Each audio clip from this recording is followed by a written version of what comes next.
Look at this reel. इसमें video maker कह रहा है कि मैं उस देश में रहता हूँ जिस देश में हार्वर्ड यूनिवर्सिटी से पढ़ा पप्पू कहलाता है और चौथी फेल विश्वगुरु। ऐसी कई सारी वीडियो इंटरनेट पे आपको मिल जाएगी। पर यहाँ जो पप्पू की बात हो रही है वो है राहुल गांधी।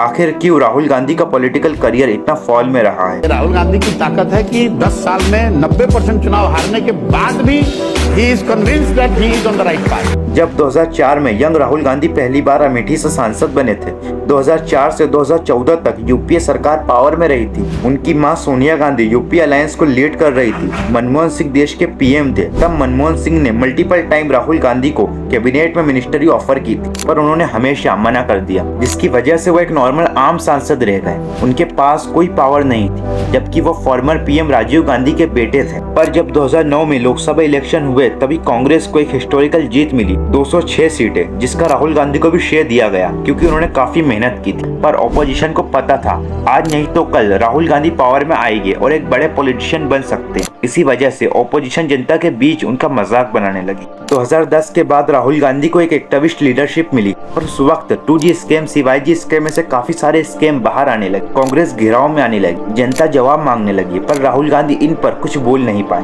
2013 में राहुल गांधी वाइस प्रेसिडेंट बने कांग्रेस के और कांग्रेस के नेताओं ने उनसे काफी कुछ एक्सपेक्ट किया था कि वो एक बड़े लीडर बनेंगे। पर राहुल गांधी एक अच्छे पॉलिटिशियन नहीं थे, मगर अच्छे इंसान जरूर थे। यह मैं नहीं, उनके साथ काम कर चुके कुछ लोग कहते हैं। राहुल गांधी की बातचीत काफी बढ़िया थी, वो सोचते बहुत थे, पर पॉलिटिक्स में इतने अच्छे नहीं थे। उनके मुकाबले नरेंद्र मोदी लंबी लंबी स्पीच देना, एक लीडरशिप बनाए रखा, इन सब में काफी अच्छे थे। फिर आते 2014 के इलेक्शन। नरेंद्र मोदी राहुल गांधी के मुकाबले काफी बड़े लीडर थे। इसी वजह से 2014 लोकसभा इलेक्शन में कांग्रेस को सिर्फ 44 सीटें मिली। 1947 से तब तक कांग्रेस का सबसे खराब प्रदर्शन। पार्टी के लोग राहुल गांधी के लीडरशिप पर उंगली उठाने लगे। कई सारे कांग्रेस पार्टी छोड़कर बीजेपी में जाने लगे। राहुल ने हार की जिम्मेदारी ली, पद छोड़ा, पर कोई असर नहीं पड़ा। एक के बाद एक हर स्टेट में बीजेपी जीतती चली गई। राहुल के बयान को एडिट कर जनता के बीच उनका मजाक बनाया गया। संसद में पीएम ने भी उनका मजाक बनाया। सोशल मीडिया पर उनके बयान को एडिट करके जनता को मैनिपुलेट किया गया। राहुल गांधी का एक वीडियो वायरल हो रहा है जिसमें आलू से सोना बनाने की वो बात कर रहे हैं। से आलू डालो, उस साइड से सोना निकालो, इतना पैसा बनेगा आपको पता नहीं होगा क्या करना है पैसे का। आलू के किसानों को कहा ऐसी मशीन लगाऊंगा, इस साइड से आलू घुसेगा, उस साइड से सोना निकलेगा। इस साइड से आलू डालो, उस साइड से सोना निकालो, इतना पैसा बनेगा आपको पता नहीं होगा क्या करना है पैसे का। मेरे शब्द नहीं है, नरेंद्र मोदी जी के शब्द हैं। पूरे बयान से साफ है कि राहुल ने पीएम मोदी का हवाला देकर उन पर तंज कसा था, लेकिन बीजेपी के नेताओं ने आधा अधूरा बयान फैला दिया। एक पढ़ा लिखा आदमी जो पॉलिटिशियन नहीं है, जिसकी वजह से उनकी स्पीच में थोड़ी गलती हो जाती है, इसी वजह से उन्हें पप्पू डिक्लेयर किया गया, उनका मजाक बनाया गया, सोशल मीडिया पर इस नाम को ट्रेंड कराया गया। स्पीच में गलती तो बड़े नेताओं की भी होती है। न्यायेन राज्यम लवणेन भोज्यम। बीजेपी के 100-200 पेड वर्कर्स हैं, मेरे बारे में जो भी कहना चाहते हैं कहते हैं। सच्चाई को छुपाया नहीं जा सकता है। आप कितने भी लोगों को पैसा दो, कितने भी ट्रोलिंग कराओ, कितने भी सोशल मीडिया पे पैसा डालो, सच्चाई निकलती। मेरी सच्चाई जो है मैं जानता हूँ। 2019 इलेक्शन में कांग्रेस फिर से बुरी तरह हारी। इतनी सीटें भी ना मिल सकी कि कांग्रेस अपने आप को ऑपोजिशन कहे। राहुल गांधी अपने अमेठी की सीट भी हार गए और अब राहुल को कोई भी सपोर्ट नहीं कर रहा था, उनके पार्टी के कुछ लीडर भी नहीं। अगर राहुल किसी मुद्दे पर सरकार पर सवाल उठाते तो राहुल चाहते कि उनकी पार्टी के नेता उनका सपोर्ट करें, पर ऐसा नहीं हुआ। अब सबको लगने लगा राहुल गांधी का करियर खत्म और आजाद भारत की सबसे बड़ी पार्टी कांग्रेस भी खत्म। बीजेपी ने तो यहाँ तक कह दिया था कि हम भारत को कांग्रेस मुक्त बना देंगे। लगभग सभी स्टेट में बीजेपी की सरकार थी। अब अगले इलेक्शन में कांग्रेस की 15 से ज्यादा सीटें लाना भी असंभव लग रहा था। कांग्रेस के इस हाल का कारण सब राहुल गांधी को मानने लगे, उन्हें क्रिटिसाइज किया गया। राहुल गांधी इतना असफल होने के बाद भी खड़े रहना, लगातार कई बार असफलता के बावजूद भी बने हुए हैं और मतलब सुधार कर रहे हैं, ये चीजें कर रहे हैं, तो अच्छा मेहनत कर रहे हैं। राहुल गांधी के बारे में मीडिया ने, अदर पॉलिटिशियंस ने, बहुत सारे लोगों ने कैसी नेगेटिव इमेज बना रखी थी कि तो बिल्कुल कुछ भी नहीं है। पर फिर राहुल ने ऐसा क्या किया कि वो आज LOP है, मतलब लीडर ऑफ द ऑपोजिशन। जो एक अच्छे पॉलिटिशियन नहीं थे वह आज देश के सबसे बड़े नेता कैसे बने। और यकीन मानिए ये डॉक्यूमेंट्री आपके लिए, तो डॉक्यूमेंट्री को पूरा देखिएगा। कोई किसी चेहरे को तो आप तो सिर्फ एक बंदा सही है जो है राहुल गांधी।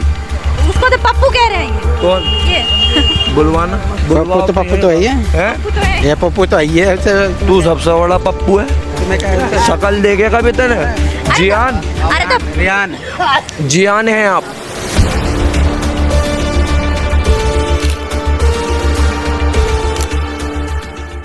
साल था 2019, लोकसभा इलेक्शन का वक्त था। पिछले कई सालों से हर स्टेट के इलेक्शन कांग्रेस हारती जा रही थी। इसी वजह से इस बार इलेक्शन एक तरफा दिख रहा था। मोदी की लहर पूरे देश में थी और कांग्रेस को सिर्फ 52 सीट्स मिली। पर इस बात का जिक्र करना बनता है कि राहुल की भी काफ़ी गलतियां थी। 2014 के बाद मोदी की लहर ने राहुल गांधी को सियासत के मैदान में कमज़ोर कर दिया था। संसद में उनकी स्पीच अक्सर मजाक बन जाती थी। जब पार्टी को मजबूती चाहिए थी तब राहुल गांधी अक्सर छुट्टियों पर चले जाया करते थे।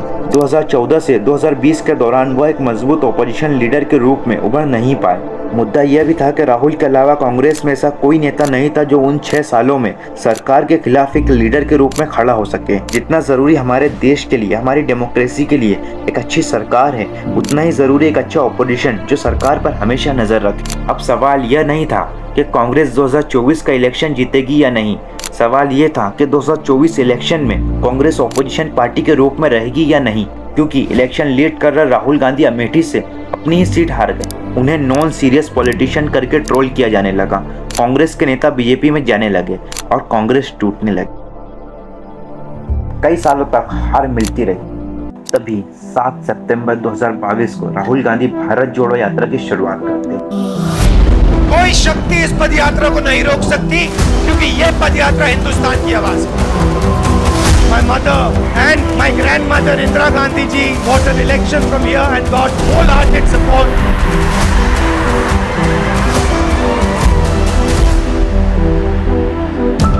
तमिलनाडु कन्याकुमारी से श्रीनगर जम्मू कश्मीर तक यात्रा पैदल चलने वाली थी। 3500 किलोमीटर, 136 दिन की यात्रा, 12 स्टेट, 2 यूनियन टेरिटरीज। यह यात्रा भारत को यूनाइट करने के लिए थी, नफरत के खिलाफ थी। नफरत के बाजार में मोहब्बत की दुकान जैसे स्लोगन पॉपुलर होने लगे। नफरत के बाजार में मैं मोहब्बत की दुकान खोल रहा हूँ। हाँ, मैं राहुल गांधी का कार्यकर्ता बोल रहा हूँ। हाँ, मैं राहुल गांधी का कार्यकर्ता बोल रहा हूँ। नफरत को हराएंगे, मोहब्बत को जिताएंगे। बस यही कह रहे हैं, जो हर तूफान से टकराए वो आंधी बनाऊंगा। नए अंग्रेज आए हैं, नया गांधी बनाऊंगा। और हर रिवायत से हट के आया है। आंधियों को जरा खबर कर दो, शेर वापस पलट के आया है। अनएम्प्लॉयमेंट इशू को हाईलाइट किया गया। कांग्रेस ने देश की जनता के सामने एक ऐसा नैरेटिव फिर से सेट किया कि वे ग्राउंड पर एक्टिव हो चुके हैं और पब्लिक रिस्पांस कमाल का था। हर जगह राहुल गांधी को बड़े बड़े क्राउड मिले। सोशल मीडिया, जहां उनका पहले मजाक बनाया जाता था, अब उन्हें और उनकी यात्रा को सीरियस लिया जाने लगा। इस यात्रा के दौरान पहली बार राहुल गांधी को एक सीरियस पॉलिटिशियन के रूप में देखा जाने लगा। उनकी बियर्ड लुक आइकॉनिक बन गई और सिंबल बन गई बदले राहुल गांधी की। 30 जनवरी 2023 को यात्रा श्रीनगर में खत्म हुई। स्नोफॉल के बीच श्रीनगर में राहुल गांधी ने तिरंगा झंडा लहराया। जब यात्रा शुरू हुई थी, कुछ लीडर ने इस यात्रा को फेल बताया था और पब्लिक को भी यह यात्रा काफी मुश्किल लग रही थी, खास तौर पर राहुल गांधी के लिए, क्योंकि उन्होंने इससे पहले ऐसा कुछ नहीं किया था। पर यात्रा सफल हुई और पूरे भारत से राहुल गांधी को सपोर्ट मिला। इसी के साथ कांग्रेस ने एक सिंबॉलिक मैसेज दिया कि पार्टी अब भी एक नेशनल फोर्स है। राहुल गांधी की वजह से देश में कांग्रेस को एक पॉजिटिव हवा मिली। राहुल गांधी की इमेज पप्पू से बदलकर एक सीरियस लीडर के रूप में प्रोजेक्ट होने लगी। 2023 में कर्नाटका में विधानसभा इलेक्शन हुए। कांग्रेस को क्लियर मेजोरिटी मिली, जिसका श्रेय भारत जोड़ो यात्रा को दिया गया। पॉलिटिकल एक्सपर्ट मानते हैं कि यात्रा ने राहुल गांधी के कमबैक का ग्राउंड वर्क तैयार किया। फिर राहुल गांधी ने भारत जोड़ो न्याय यात्रा की और वह भी सफल रही। और अब आते हैं 2024 लोकसभा इलेक्शन। राहुल गांधी अब तैयार थे। उन्होंने 25 से ज्यादा पार्टियों का पॉलिटिकल अलायंस बनाया, जिसका नाम था इंडिया, जिसे कांग्रेस लीड कर रही थी। लेकिन नरेंद्र मोदी और बीजेपी 400 पार का नारा दे रही थी। राहुल गांधी ने जमकर कैंपेन किया, पर इलेक्शन से पहले सभी एग्जिट पोल एनडीए को बहुमत दिखा रहे थे। बीजेपी को 272 सीट, जो मेजोरिटी सीट होती है, उससे पार दिखा रहे थे। सभी media channels, reporters election result से पहले एनडीए को विजय घोषित कर चुके थे। पर फिर आते रिजल्ट। बीजेपी जो 400 पार का नारा लगा रही थी, वो अपने अलायंस के साथ 293 सीट ही ला पाती है और इंडिया अलायंस 234 सीट्स ले आती है। कांग्रेस 99 सीट ले आती है। चौंकाने वाली बात तो यह थी कि पिछले 2 बार अपने दम पर सरकार बनाने वाली बीजेपी इस बार अलायंस के साथ ही सरकार बना रही थी। हालांकि इंडिया गठबंधन सरकार नहीं बना पाया, पर हमारे देश को एक मजबूत ऑपोजिशन मिला जिसकी ज़रूरत हमें पिछले 10 साल से थी। राहुल गांधी जिन्होंने आज तक किसी भी पद को नहीं संभाला था, वह पहली बार लीडर ऑफ द ऑपोजिशन बने थे। और राहुल गांधी जो काफ़ी कम सवाल पूछते थे संसद में और मिस्टेक करने की वजह से न्यूज़ में रहते थे, अब अपने आक्रामक सवाल की वजह से न्यूज़ में बने रहने लगे। तो यह था पॉलिटिकल हिस्ट्री का सबसे शानदार कमबैक। नॉन सीरियस पॉलिटिशियन वाली इमेज से निकलकर एक सीरियस ऑपोजिशन लीडर बने थे राहुल गांधी। सबसे ज्यादा जिस व्यक्ति ने मुझे प्रभावित किया पिछले दिनों में वो है राहुल गांधी जी।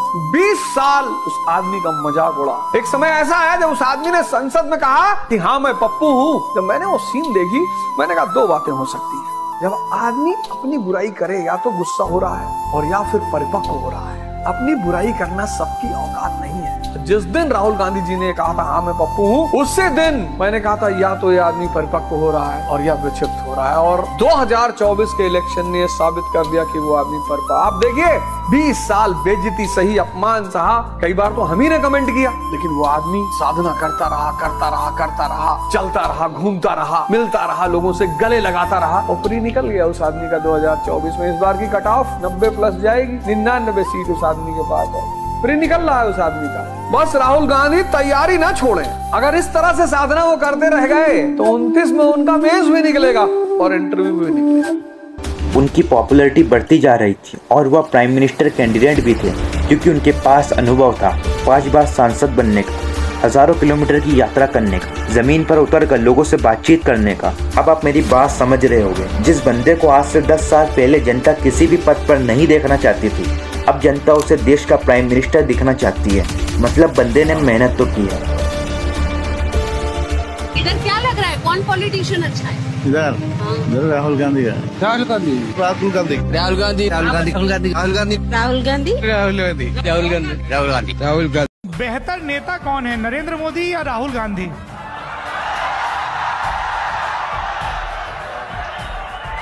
बेहतर नेता थे नरेंद्र मोदी, अब राहुल गांधी है।